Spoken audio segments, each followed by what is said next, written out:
Hi, and welcome to the podcast. Today, we chatted with this fantastic fella just about a year or so ago. Maybe we'll make this an annual thing. Not that I would say no to having UT Athletic Director Bryan Blair on more often, but I want to be very responsible and cognizant of his busy schedule. I will also spare you the hardcore football talk until later on in the podcast. So we'll start off talking with Bryan just about the... it was his first year to create or to, in his eyes, improve the fan experience for students, commuter students, for alumni, for very affluent alumni, for everybody. And that got him into a dunk tank. We'll save the end of the episode for where does Toledo go with the portal and players departing and the uncertainty with mega conferences being built. Let's dive in with Bryan Blair right now. It's good to see you again. Great to have you back in the studio. No, good to be seen. It's a joy. As we're rapping about the weather that we're about to endure. I have a lot of questions. We'll cover what we can. I don't want to take up too much of your time. I thought about it, but I can't fit it in here. Would you have declined if I said there might be a dunk tank waiting for you? So all my dunk tank reservations going forward are going to be August and September only. Right, I've decided I should have been the first in the dunk tank. I made myself the last, and that was a mistake on my part that won't happen again.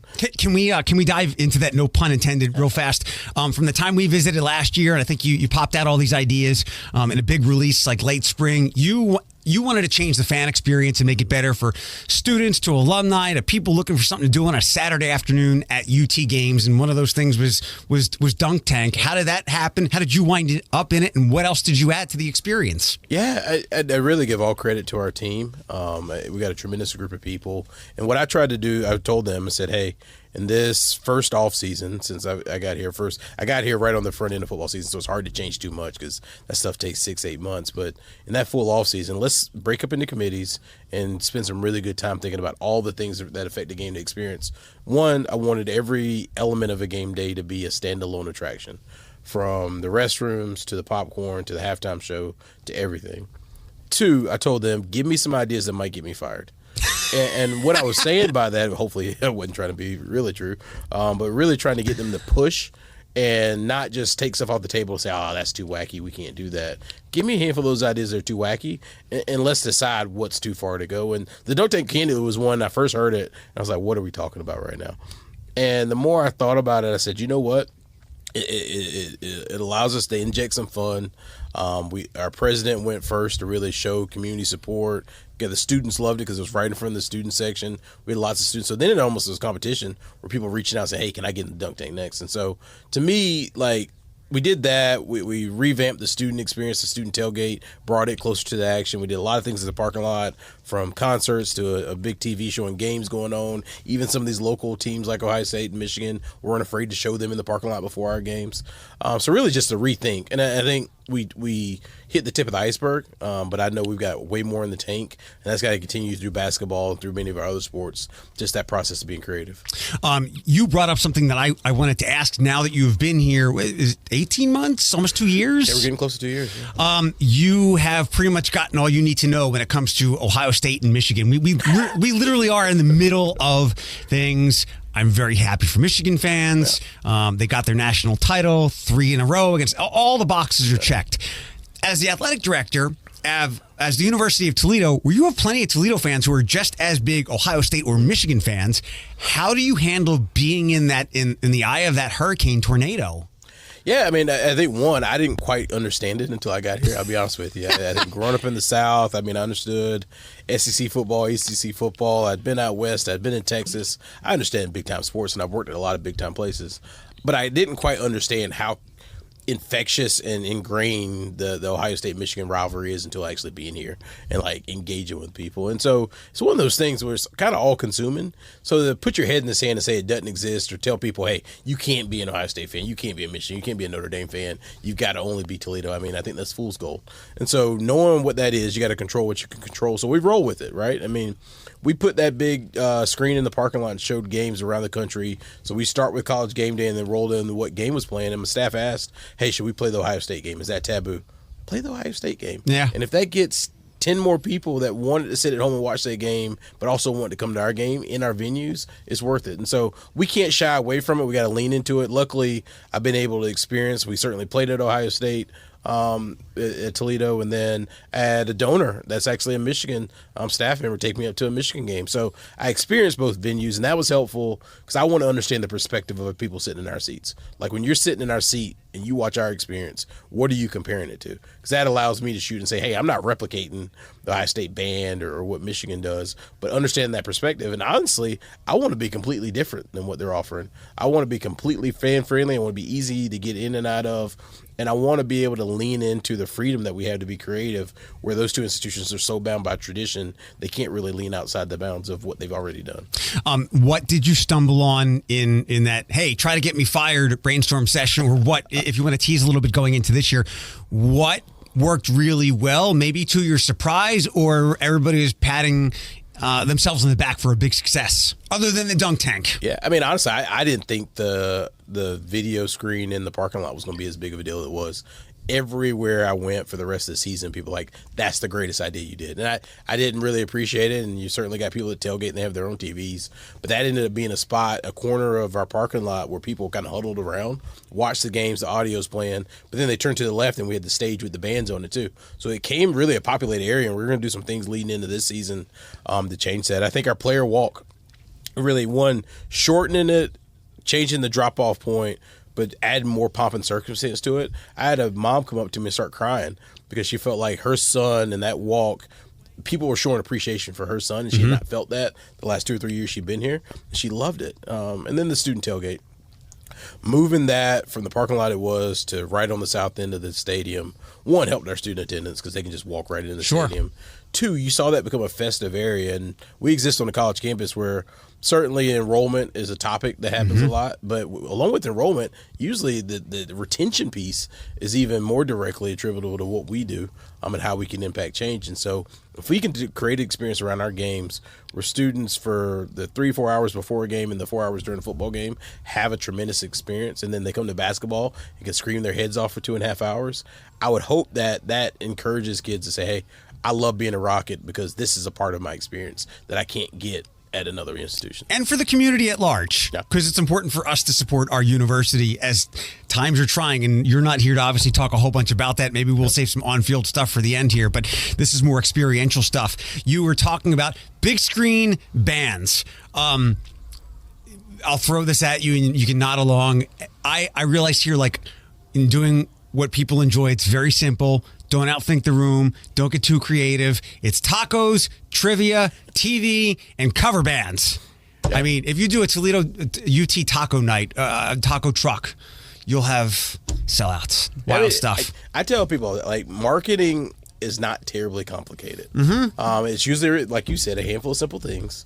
And for me, for the most part, it's just asking people questions and actually listening to what they have to say and stop trying to outsmart them. Like, they're telling you what they want, directly or indirectly. They're telling you what they want.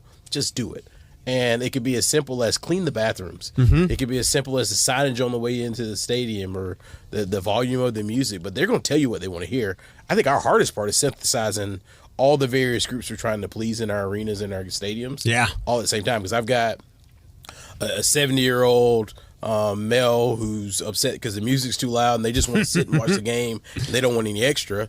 And then I've got a 18-year-old young lady who's a college freshman that is upset because her phone internet connectivity doesn't work and she can't download whatever is the latest or post on Instagram, and everything in between. So to try to make all those people happy is probably our biggest challenge, but the easiest part is setting up opportunities to listen and putting that stuff into action. And I think people enjoy when they say, hey, I want to see this, and you actually do it. It builds upon that relationship between the fan, the consumer, and the entity that they say, okay, I'm a loyal customer now. In a way, you have to do, as you just explained, something that people are told not to do. Don't try to please everybody. It's impossible, and you got to find a way to thread that needle. Yeah, I mean, I think from the fan experience standpoint, we certainly have to. I think there's probably some things we do as a department from a strategic standpoint or strategy where you outline what you will do, but you also got to outline what you don't do.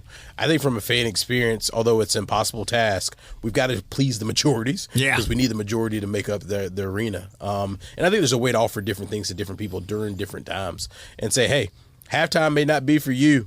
18-year-old. It may be for that courtside seat holder, but hey, in-game music is for you because I need you loud and making an impact on the game, and we got to find ways to weave all that together. Let's switch over from game day experience to something else that just hit a couple of weeks ago, and I was like, this is a Bryan brainchild. You guys are doing something pretty cutting edge. When I read it, I think you're the first in the country to do this, and correct me if I'm wrong. This is unlike anything I've ever seen. I'm surprised other places aren't doing this. Some businesses are finally doing this. Something I've thrown out all over the place. If you're the Toledo Museum of Art, if you're that apartment complex, whatever, if you're a brand, have something where you can create content. You now have that. Tell me about this great idea. Yeah, this is my baby. I'm really proud of this because it came out better than I thought it would. I'll be honest with you. I'm always trying to learn from other industry, and whether it be business, leadership, and certainly technology. I'm going to try to keep abreast of what's the latest and greatest in technology entertainment, because they always migrate themselves to what we do in some way, shape, or form, or impact what we do. And we had a couple that was just really fixated on our media room and our media operations in the post-game press conference. And the more we talked to them, and we talked to them about a lot of different needs we have as a department, they kept coming back to that media room. But our media room currently was behind the scenes. Nobody ever knew where it was. We did all our post-game press conferences, our photo shoots in there, but most people couldn't tell me where it's at or what it looked like. And then we had this new space out front where our bookstore had moved out to our campus union, so we had an empty glass-faced wall building or front side of our building. I said, hey, let's think about doing something really creative, really new to that. And so we talked to View. They had this new product they were rolling out. So to be the first in the country to have a space like this, and even there's a handful of other institutions that have it in their film school or have it in some other way. Nobody's got it in a fan-facing segment like we do. So from photo shoot to post-game press conference and everything in between, it gives us a brand new space to do some really cool things. So we've got some things in the works right now that I'm really excited of. Hey, we used to do this show or this recruiting thing here. Now we've got this new studio. Let's bring it to life in a whole new way. And our student athletes just absolutely love it. Yeah.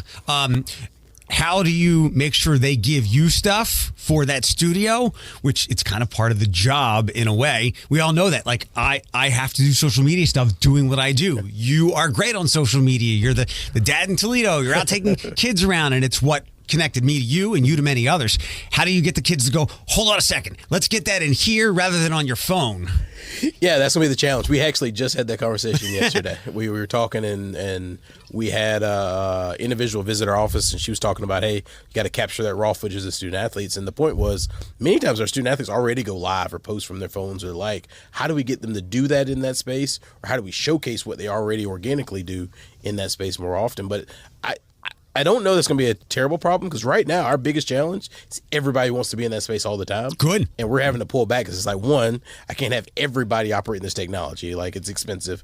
We got to make it last. So how do we preserve that? Two, how do we make sure we get the right people at the right time and have the staff to support it? So we're kind of going through a renaissance project right now where we look at our creative staff, we look at our communication staff, our marketing staff, and maybe operating those differently than we have in the past. And you'll see some of those changes upcoming.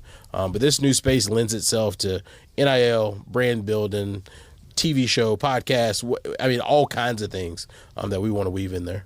On the field stuff a little bit, there was a slim possibility that Toledo could have gotten to the Fiesta Bowl. Is my math right with that? Absolutely. Had going into the final week of the season and championship games, had Liberty lost on that Friday night and they won their title game, they would have wound up in the Fiesta Bowl. Is that right? Yeah. I mean, so you think back to our season, we lost twice before the bowl game. And the bowl games nowadays are not your true team, so I don't include that. We were 11-2 in my mind. We lose 4th and 4 Hail Mary pass at Illinois, otherwise we win that game. That said, going down the stretch, we were top 25 for 4 or 5 consecutive weeks. We were right in the hunt for a New Year's Six game, and yeah, had Liberty slipped up and had we come through, we'd be in that New Year's Six game, I believe, and so. Not only is that disappointing because what could have been, what should have been, but it should tell people around Toledo how close we are to taking some strides that have not been hit before around here. When you get a Fiesta Bowl, that launches your brand, your finances, and everything included into a national spotlight, unlike anything we've experienced around here before. it's a whole nother stratosphere that we're really, really close to punching through on. Did you kind of control everybody from getting out over their skis too far, saying, hey, a couple of things still have to happen? Or did you maybe have some donors, somebody within the administration going, wow, we are this close to, I mean, who knows what kind of potential millions, and you're drawing kids from all over the country. What was the last mid-major? Was it Northern Illinois that got to a New Year's Six? So Western Michigan, I think. That's right. With PJ Fleck, when they went to, maybe it was Cotton Bowl or Goodyear Bowl, I can't remember, but they were the last New Year's Six. But the last MAC school before that was Northern Illinois. Yeah. But there's a history of MAC schools doing that. And I think the exciting thing for me, I tried to temper expectations and say, hey, we're in the running, but we're not. It's not a guarantee, because I think coaches are superstitious. I'm really a little superstitious. At the same time, tell people, hey, whether this happens or not, this is proof of how close we are. And if we lean in just a little bit more, we could take this thing to the next level. And the reality is this year, we start a 12-team playoff. The group of 5 is guaranteed at least one spot, maybe even get a second spot in that new 12-team playoff. Toledo's right there with probably 4 or 5 other schools that are in that upper echelon of G5 football. We can punch through. We just got to stretch a little bit further than we've ever stretched before, but we can do something amazing. And when we get that, when we feel that, not only will the football team be on the map, the athletics program, the university, this community will be in a national spotlight, I believe, unlike anything else around here could bring to the city. A great example is right now, the Lions have sucked for all of our lives. Literally. I've been doing all kinds of numbers crunching. The Lions are the second to last team. The Houston Texans are the only other one. The Lions are the second to last team to have never won 2 playoff games in the same Super Bowl era. Never. I mean, and people weeping and what's going on around here, that on a local level with UT. You did get a taste of it, unfortunately. I've been here now. It's my 11th UT season. I'm sure you've been told about how our expectations have gotten up quite regularly with UT football, and then it's a punch from Northern Illinois. It's a miracle from the Falcons. It's always something that trips them up. So they told you how close it is? Yeah, I've heard that from time to time. I don't necessarily believe in curses or it's not a curse. It's more disappointing than anything. Well, I mean, I think this season we won some close games that you could argue probably shouldn't have been close, and we made them close, but we won them. And I think that probably is a distinction that previous years, I know Ball State, it was a wet day. The ball was weighing 3 times as much as it should have weighed because of the rain. It ended up being a close ball game. And people came up to me and said, we normally lose that game to Ball State on the road in a game that nobody's thinking about when we're riding high. And we won those games this year. So I think it's proof that we're punching through. I think the Illinois loss was a gut punch. I think we should have won. I think we were the better team. I think we beat them physically. But we lost to a Power 5 team. Yeah. A big barely opponent. I can take that. Barely on the road. The championship game against a Miami squad that, quite frankly, we beat previously. And it's hard to beat the same team twice. It just is. And so I'm really proud of this team in this season. And we've got so much to build upon because we bring a lot back. Some on the field stuff. So much has changed since we had this discussion last year about the portal, which I'm sure gives some coaches absolute chills, and fans as well. Yeah. The portal, NIL. How much has changed from last year? I mean, it is like sharks in the water. It's a free for all. My favorite comment, which was so stark and poignant with all of this, was near the end of the season where Matt Rule, the Nebraska coach, somebody asked him something. He's like, yeah, it's about $1 or $2 million to get a starting quarterback through the portal. You just lost your star quarterback. Mm-hmm. How do you and Coach Candle and other coaches around the athletics department manage this whole thing? Yeah, I mean, it's certainly changed, but within change, there's opportunity. And I believe Toledo, relative to our MAC peers, is better situated to navigate these changing waters. And if it's NIL, if it's transfer portal, we offer, I think, one of the best experiences of our peer subset in terms of how we travel, in terms of our fan support, our fundraising, our facilities, all those things. I think we offer a really dynamite package. Even if you look at numbers, whether it be cost of attendance or all the things we're doing fiscally to support our student athletes, we do a lot better than many of our peers. So I think, one, we've got to continue to offer an excellent student-athlete experience. So for the majority of our student-athletes, they don't want to leave this place. And when recruits are looking at us or transfers are looking at us, our best recruiters are young people telling them how great that experience is. So by and large, I think we've come out net positive in the transfer portal. I mean, we'll think about DQ and certainly going down to Baylor. Ray J. Dennis, our MAC Player of the Year, point guard, down to Baylor. But you look at those individuals, or one, Ray J, we got him from the portal from Boise. So the portal giveth and they taketh away. But two, we've got a backup quarterback in right now that came to us from Georgia Tech that'll now be our starting quarterback. And so there's some give and take, but net, I think we've come out way ahead of where we end up right now, and we've got to continue to offer a great experience. We need coaches that are true relationship builders and care about the student athlete beyond the transactional nature, and we've got to adopt NIL as part of our overall package of how fans support us. I mean, Friends of Rocky and what they do for our department in football, they do a great job. Blue and Gold Legacy for basketball, like, we need their support to be successful in this new landscape. And whether you like it or not, I'm not sure is germane to the discussion. It's a reality that you got to do it to be successful right now. Is it the kind of thing in what you talked about, how steady this program is, and quite frankly, how well renowned it is and regarded across the country among people who know the sport really well? Is the kind of thing where you're going to lose a DQ, you're going to lose a Ray J, but because of everything you've built, there's some stud running back at Grand Valley State up in Saginaw, and when it comes down to, maybe going to Michigan and maybe waiting for an injury or coming here and being a stud, is that where you win some of those battles? Yeah, I mean, we got to be poised to be a top transfer destination. And certainly we're going to lose some top talent to getting plucked. But one, I think we've done a better job of keeping our talent than many other schools, because if you're a football player, you can go to NFL from here. It's been proven time. Might have a first-round pick. It's right there for the grasping, right? So, like, Quinyon was a perfect example. He got all kind of offers in the offseason last year to leave here. He chose to come back and stay, play one last year with his teammates, fight for a championship, and now he'll be a first, if not first, second-round draft pick in the NFL draft. Like, you can do everything you want from the University of Toledo. Yeah. And so I think transfers see that coming in and say, hey, I want to be a part of that. We lose minimal student athletes, but certainly we've got to continue to foster experience here, continue to pour into that we're second to none. Last couple of football things, and maybe we can do some dad life things. This is probably these are two challenging questions to ask because we just don't know because of everything that's so fluid and in flux. Where does mid-major college football go as the mega conferences that we all kind of foresaw are here, and they might not need the Toledos as much. And I think we talked about that briefly last year. And what's the future of the bowls? And I know we all kind of laughed at them and made jokes in years past. But now it got really ugly this year with all the transfers and all the sit-outs. What are the future for both of those in your prescient mind? Yeah, I'll give my own personal opinion, and I'll operate backwards. I guess from the bowl standpoint, to me, the bowls have turned into what does the future look like versus what does the last season look like. And I'm not sure there's any coming back from that. I think it's going to be your young roster, next season's team, or at least the young guys getting an opportunity. So we need to embrace that and just know, okay, that is what a bowl game is. I'm not afraid to start to reimagine and say, hey, should that be a spring game?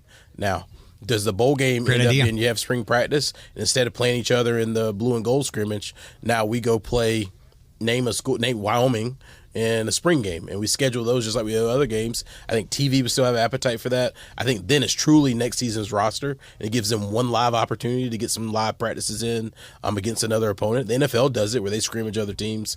I think we got to think outside the box. The bowl games of last year and of yesteryear are no longer present. It's not coming back. This turnover is going to happen because the academic calendar. You can't really modify the calendar much because kids have to get accepted to school if they're going to transfer.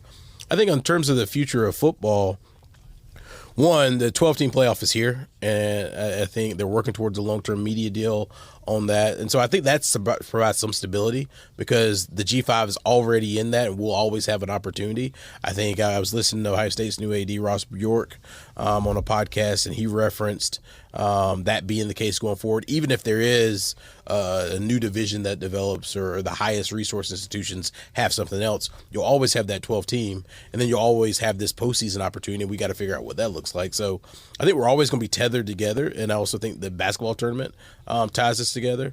But I also understand there's schools that are bringing in almost $300 million in annual revenue. Here at Toledo, we're somewhere in the $30-35 million ballpark. We're vastly different worlds in terms of those numbers.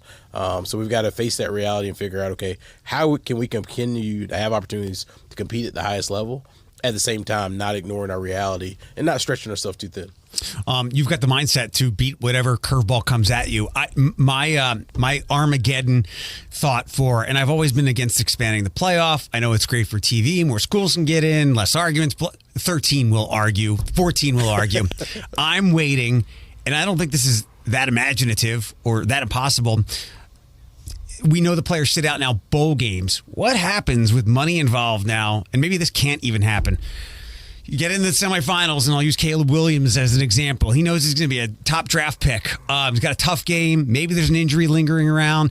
Everybody wants to win, but some donor or some NIL comes to him. I'm going to give you like $3 million to sit out.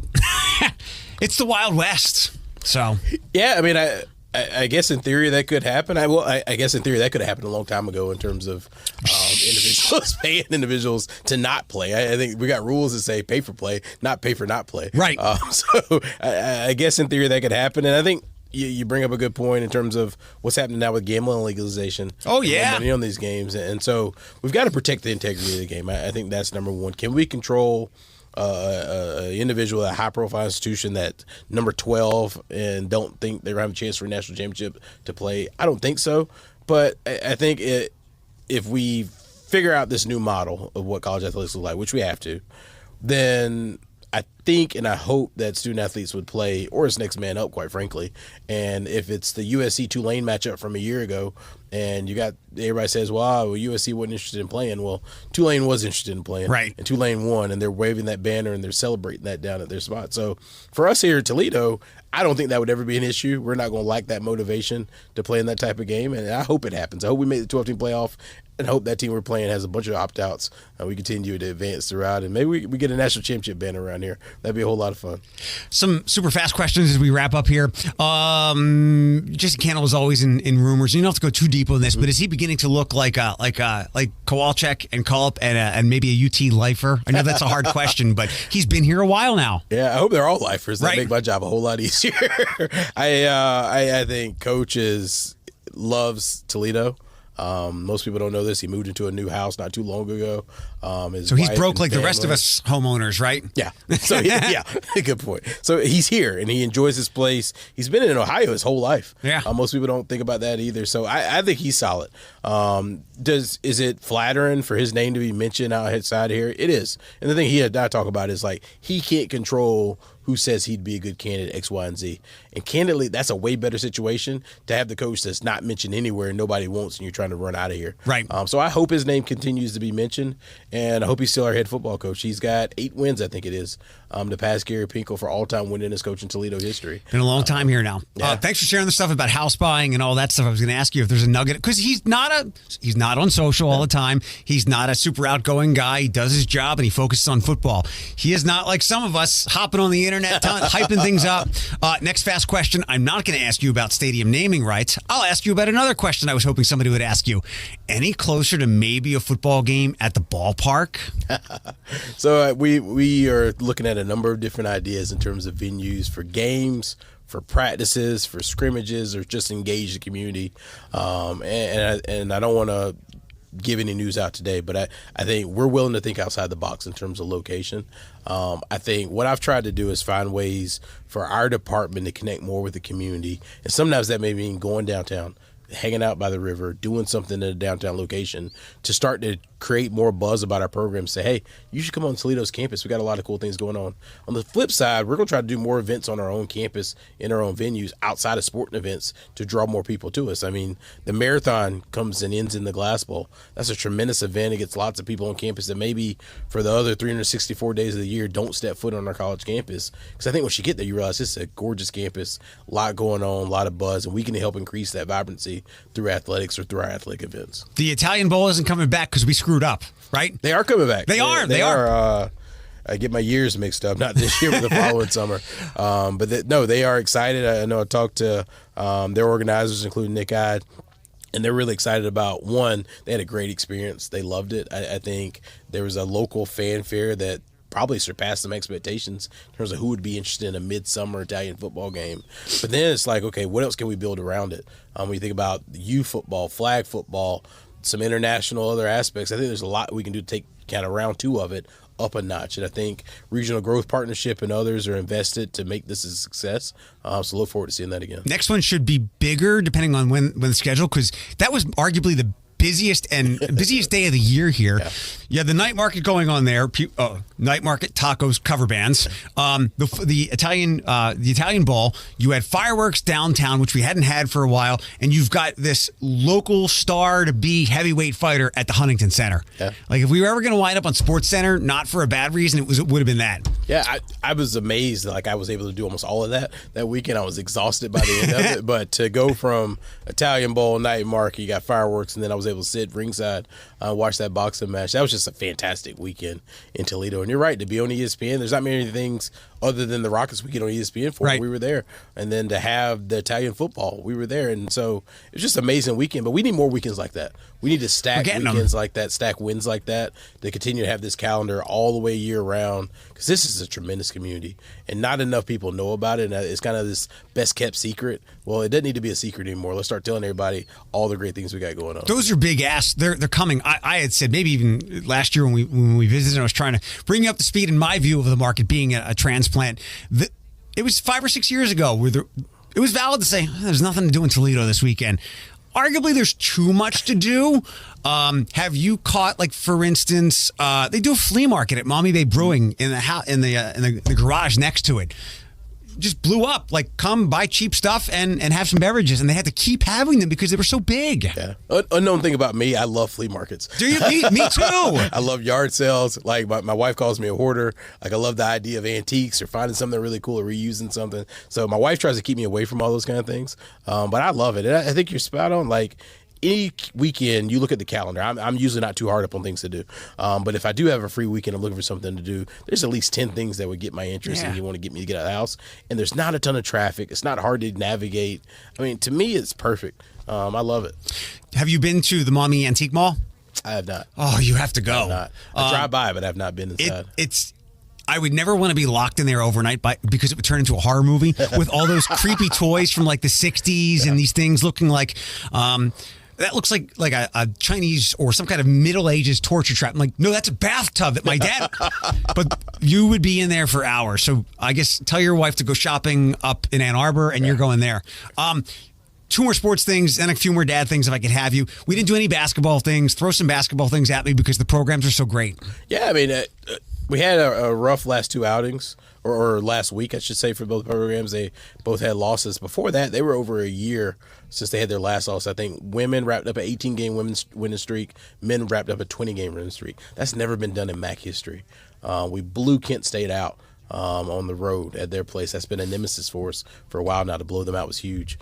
Women's basketball played Michigan on our home court at an sold-out arena and beat them by 20-plus points. So both are having tremendous years. Both have tremendous student athletes. Both will be in contention for MAC championships. So we played BG this weekend in the men's side.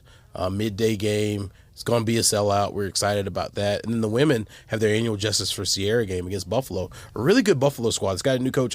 They gave us a scare first round last year in the tournament. Most people realize this is a really good squad. So we need people. And then the following weekend, the women on the 3rd will play BG at home. Again, sold-out crowd. The BG men's program, their AD is good on social as well. Maybe you guys can have some nice back and forth. But they have a new coach, and they've got some momentum in that program. You don't want your rival to be good, but it's good for the community when the rivalry games are good. No, I told our staff and all staff, we want our rival to be good. Yeah. We want to keep beating them, too. And those two need to go hand in hand. But the better they are, the more competitive they are, the more excitement that generates for our events, and the more people we have in our stands, and the more buzz this community is. And I think you're seeing it at Ohio State, Michigan. You talked about them earlier. Now that Michigan's won a national championship, Ohio State is all in. Right. And motivated to do some things they've never done before. And I think that same thing can happen here locally. The better both schools are, the more motivated those schools are to do big things. And I think it'll make us both better. Last couple of things that you've been here for a couple of years. If new people come into the area, as Bryan Blair and the Blair family, Toledoans, where are you taking people? Where are some spots that you found? What do you like about being here?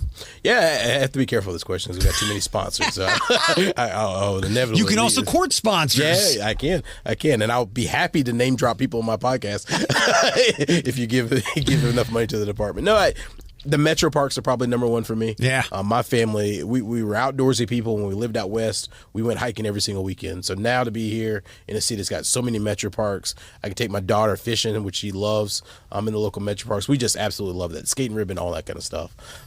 We do a lot in the local area in terms of family.